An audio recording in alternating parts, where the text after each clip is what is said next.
जय श्री राम। प्रणाम गुरुजी। आज हमारा बहुत बड़ा सौभाग्य है, Hindu Mandir of Lake County Grayslake 10th anniversary 10वां पाटोत्सव। आसान नहीं होता, एक संस्था को 10 वर्ष पूरे हो चुके हैं और 10th सेलिब्रेशन काफ़ी मायने रखती है। और इस संदर्भ में इन्होंने यहाँ पे काफ़ी सारे कार्यक्रम रखे और इसमें स्वामी जी आपकी 9 दिन की रामायण की पारायण रखा है। आपसे जानना चाहते हैं आज के युग में रामायण की क्या महत्वता है। हम जो है आज के युग में माँ गंगा साक्षात है और हनुमान जी साक्षात है, और हम मानते हैं कि हमको जो मानव प्राणी है इसके जो आज के समय की ज़रूरत है मर्यादा में रहना, वो बहुत ही आवश्यक है। इस बारे में आपसे एक तो मैं पहले बहुत बहुत साधुवाद और धन्यवाद देना चाहूँगा इस मंदिर के लिए, हिंदू मंदिर के लिए। शिकागो एक पवित्र पावन धरती है जहाँ पर स्वामी विवेकानंद जी भी आए थे। तो इस मंदिर के सुखद प्रांगण में 10वें पाटोत्सव के अवसर पर राम कथा करने का सौभाग्य प्राप्त करके मैं अपने आप को अत्यंत ही सौभाग्यशाली अनुभूत करता हूँ। और यहाँ की अमेरिका की संस्कृति में, अमेरिका देश में भारतीय संस्कृति का परचम लहराना और हिंदुत्व के लिए ये संस्थाएं काम कर रही हैं, तो अत्यंत ही महत्वपूर्ण बात है।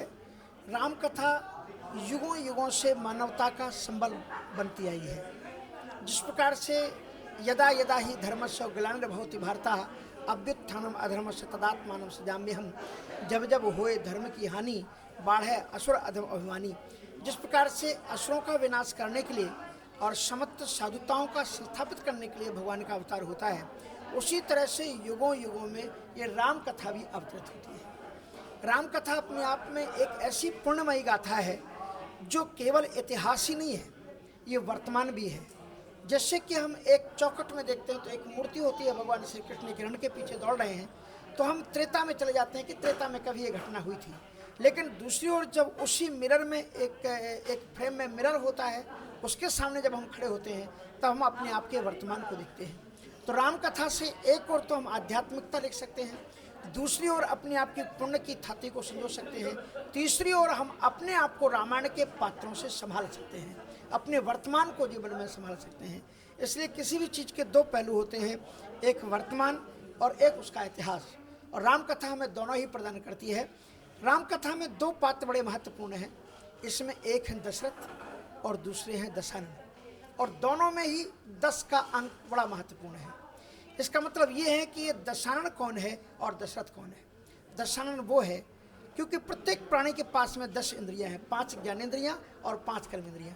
तो जिसने 10 इंद्रियों को भगवत भक्ति के रसास्वादन में लगा दिया है वो है दशरथ।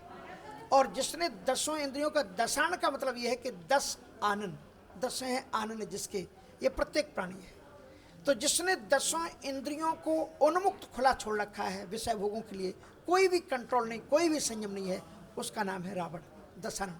और उसके घर में मेघनाथ पैदा होगा और अट्टहास करेगा और कामनाएं विभत्स होंगी और अंत में विनाश को प्राप्त होगा। कबीर साहिब जी ने कहा है कि 1 लख पूत सवा लख नाती, तारावण घर दिया न बाती। चरित्र विहीन व्यक्ति, अध्यात्म से विहीन व्यक्ति, धर्म से रहित प्राणी कितनी भी सुख समृद्धि संपत्ति संपदा बटोर ले, लेकिन अंत में उसकी जो दुर्गति होती है उसे कोई कह नहीं सकता। तो एक और है दशानन वृत्ति का प्राणी जिसने 10 इंद्रियों को विषय भोगों के लिए खुला छोड़ रखा है। दूसरी ओर है दशरथ जिसने 10 इंद्रियों के घोड़ों को लगाम लगा दी है और अपने जीवन को रथ बना दिया है, अपने शरीर को रथ बना दिया है। 10 इंद्रियों के लगाम को अर्जुन की तरह भगवान के हाथ में सौंप दिया है।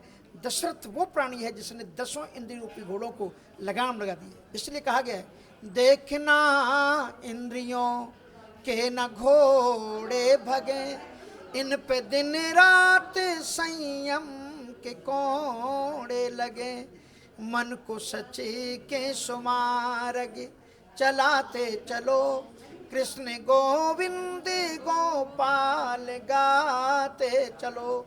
दशरथ वो है जिसने 10 इंद्रिय रूपी घोड़ों को लगाम लगा दी, और ये जो सुर दुर्लभ मानव जीवन रूपी रथ है इसको ईश्वर की ओर ले जा रहा है, उसका नाम है दशरथ। और जिस दिन हम इंद्रियों को कंट्रोल करके ईश्वर की ओर जाने का लक्ष्य बना लेंगे, उस दिन हमारे जीवन में एक ही आवाज़ गूंजेगी, कौन?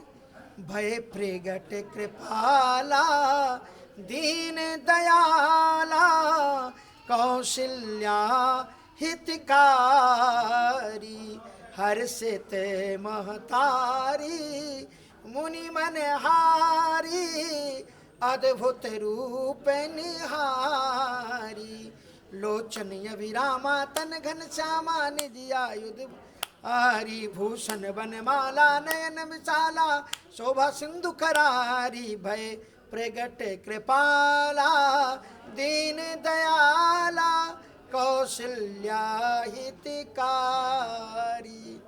इस प्रकार से राम कथा हमें बड़ी सुंदर प्रेरणा देती है कि हम दशान ना बने, इंद्रियों को उन्मुक्त ना छोड़ें।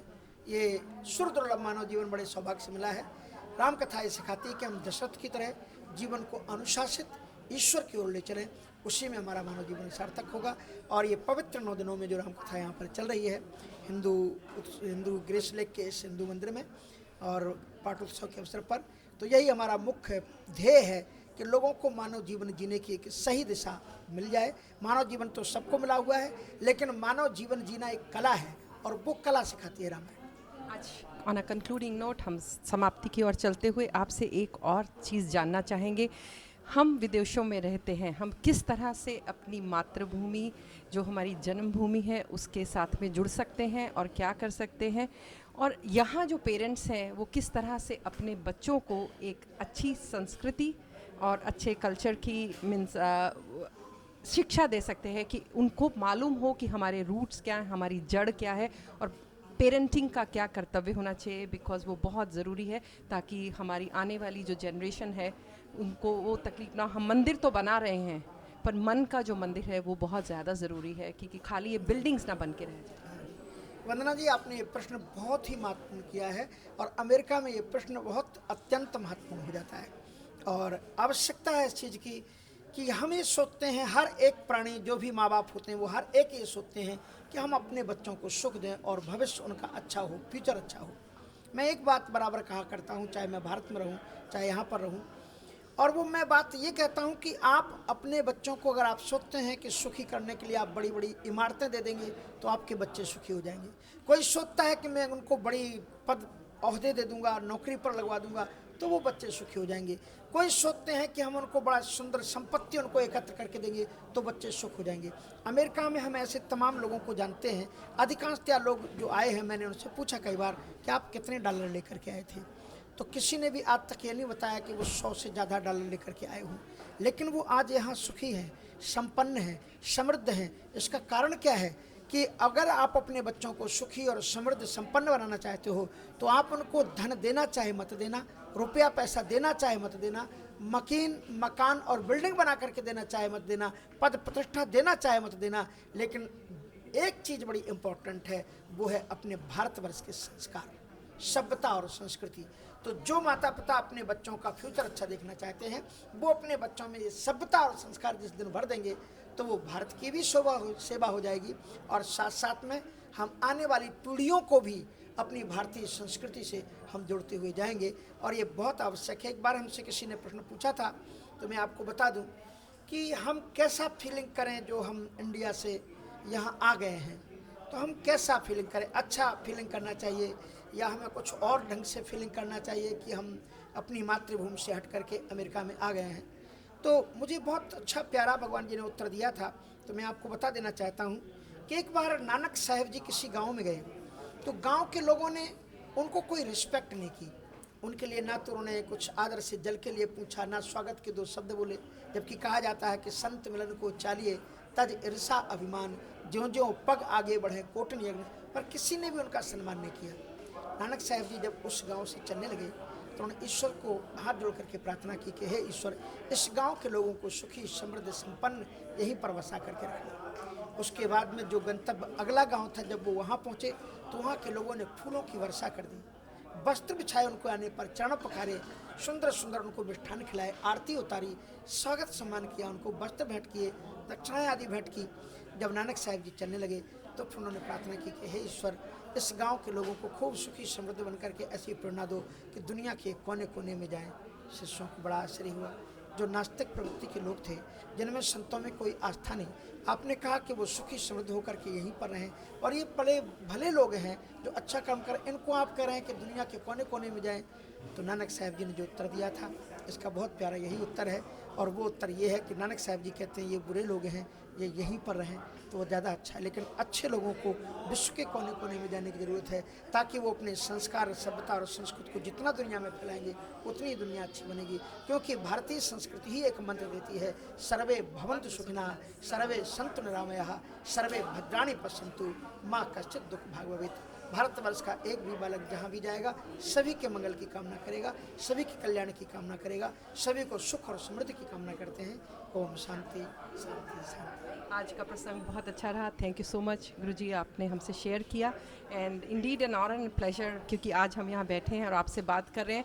तो हम इस बात पे कहते हैं, जो कपूत क्यों धन साँचे, जो कपूत क्यों धन साँचे। अगर वो अपने आप से ही बना लेंगे, अगर आप उनके लिए बनाते हैं तो अगर कपूत होगा तो वेस्ट करेगा, अगर सपूत होगा तो अपने आप से बनाएगा। आपका हमसे बात करने मैं टीवी एशिया के लिए बहुत बहुत धन्यवाद देना चाहूँगा, क्योंकि मैं लगभग अमेरिका के लगभग सभी प्रांतों में जाता हूँ और जहाँ भी मैं बैठता हूँ तो टीवी एशिया के माध्यम से जिन कार्यक्रमों का प्रसारण किया जाता है, उससे ये प्रतीत होता है कि भारतीय संस्कृति के संरक्षण का एक अद्वितीय प्रयास हमारे टीवी एशिया और हमारी वंदना बहन जैसे पत्रकारों के माध्यम से हो रहा है, मीडिया के लोगों से। तो पुनः पुनः टीवी एशिया के लिए और संपूर्ण टीम के लिए बहुत बहुत साधुवाद। जय श्री राम।